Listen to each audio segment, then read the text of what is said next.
My fund manager friends just love you. They tell me Chinese, they love you. You've been bullish on China for the last 5 years. Why do you like China so much? I've been bullish on China for the last probably 12 years, and it first became evident to me in the depths of the Asian financial crisis of the late 1990s that China was just operating with a totally different set of principles and strategies in dealing with markets, the global environment, and its own internal development challenges. In China, you may not like their strategy, you may not like their system, but they have a strategy, they have a commitment to the strategy, and they have the wherewithal to deliver on that strategy. And they have been very impressive in executing that strategy, needless to say, over the last 30 years. Having said all that, I think this is going to be a very challenging period for China over the next 5 years, because they do have to change the macro model. The strategy that worked over the last 30 years is a strategy that empowers them as producers, and now they have to really rebalance the economy and build the foundation for a consumer society, and that's always been a big challenge for large developing economies, and I think China's up to the challenge, and I'm very optimistic. Most people today are very dubious of that, and there's a lot of negativism on China, and I'm certainly on the other side of that. Do you believe the data which is coming from China? Sure I do. Do you believe the data that's coming out of India? I mean, we all have data problems. No one can measure any economy perfectly. China's growing very, very rapidly, and the question is not whether the country is growing rapidly, but is the growth sustainable?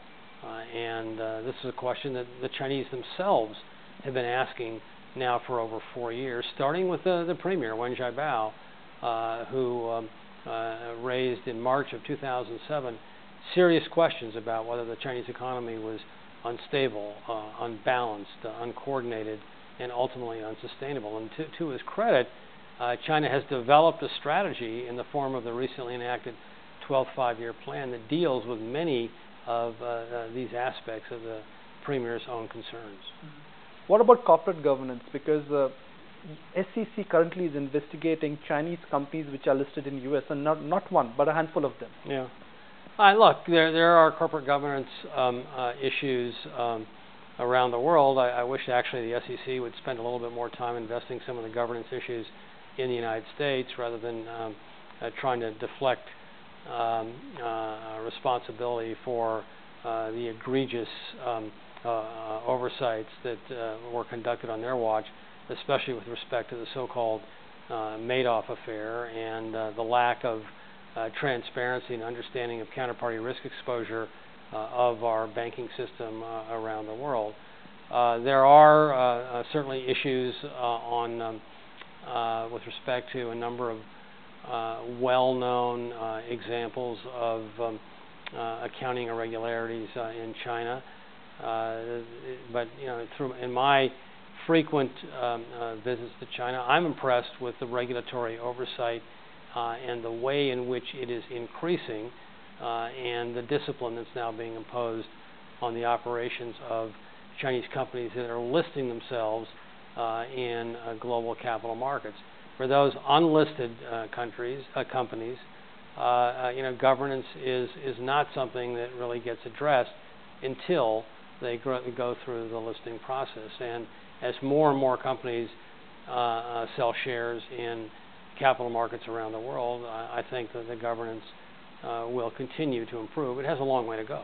I've been tracking you. I've been reading your notes for the last 8 years now. Your preference clearly is in favor of China, not in favor of India.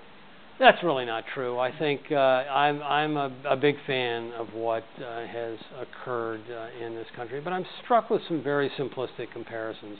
In 1991, China and India had a parity in terms of per capita income for these large population economies. And today, China's per capita income is 3.5 times that of India.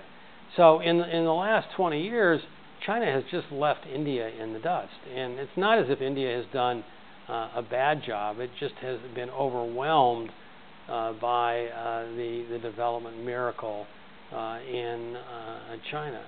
India's focus has been admirably so on many of the micro characteristics of development, building a large population of world-class companies, developing a well-educated English-speaking workforce, rule of law, democracy, well-developed financial structures, reasonably stable financial institutions. But India did not focus on the macro as China did, which was high saving, high investment, infrastructure, opening up to foreign direct investment. And with the benefit of hindsight, looking over the last 20 years, macro mattered a lot more to development than micro did. Now, down the road, micro may matter. But meanwhile, China, at 3.5 times the average per capita income of India, has got an enormous lead.